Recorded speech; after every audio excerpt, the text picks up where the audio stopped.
Uhali gani mpenzi mtazamaji wa HD 700? Kama nilivyokuahidi katika video iliyopita, leo tunaangazia tofauti ya nyambizi za diesel na nyambizi za nuclear. Hebu tuchimbe kidogo kuona tofauti wa teknolojia hizi mbili na namna chombo hiki kilivyotoka kuwa nyambizi ya mbao hadi kuwa nyambizi ya mashine ya kisasa. Nyambizi za kawaida diesel electric dhidi ya nuclear. Hebu tuangalie mchanganuo huu mfupi. Nyambizi za diesel chanzo chake cha nguvu ni injini ya diesel na pia betri kubwa za umeme. Lakini nyambizi za nuclear zenyewe ni tanuli la nuclear, yaani nuclear reactor. Katika muda wa kukaa chini ya maji, nyambizi za diesel zenyewe hukaa siku chache. Lazima iibuke ili kuwasha injini ya diesel, kupata hewa na kuchaji betri. Nyambizi za nuclear zenyewe ni tofauti kidogo. Zinakaa chini kwa miezi kadhaa. Inaweza kukaa chini ya maji mpaka chakula cha wafanyakazi kiishe. Kwenye upande wa spidi, yaani kasi, nyambizi za diesel zenyewe hutembea taratibu, hasa zikiwa chini ya maji. Lakini kwa upande wa nyambizi za nuclear zina kasi kubwa na zinaweza kusafiri umbali mrefu.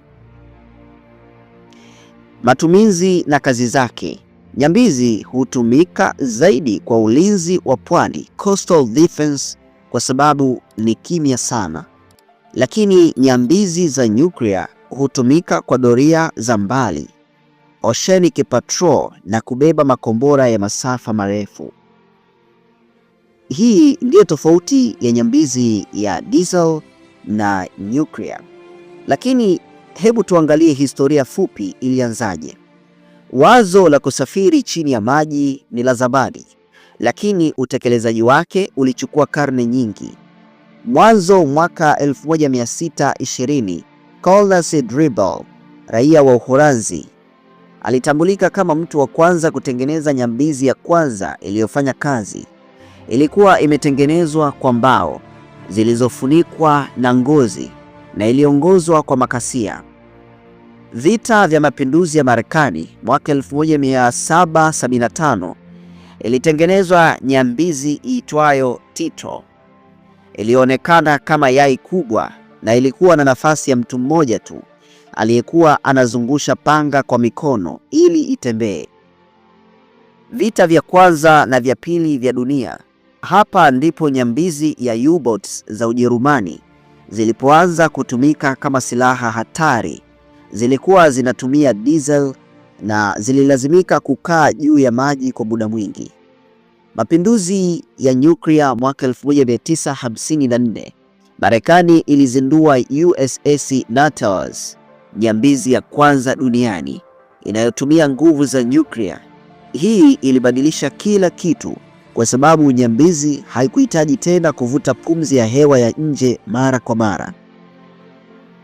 Jambo la kushangaza zaidi, je, unajua kuwa kikwazo kikubwa cha nyambizi za nyuklia kukaa chini ya maji milele sio nishati wala hewa, ni chakula. Mashine inaweza kuendelea kufanya kazi, lakini binadamu wanahitaji kula, na nafasi ya kuhifadhi chakula ndani ya nyambizi ni ndogo sana. Hivyo inawalazimu kutoka nje mara kwa mara ili kuweza kupakia chakula. Hiyo ndio tofauti kati ya nyambizi za diesel na nyambizi za nuclear. Kwa hayo na mengine mengi, usisahau kusubscribe. Pia usisahau kubonyeza hiyo alama ya kengele hapo chini. Ukipenda unaweza kulike ili kuwajulisha YouTube kama wewe unapenda video kama hizi.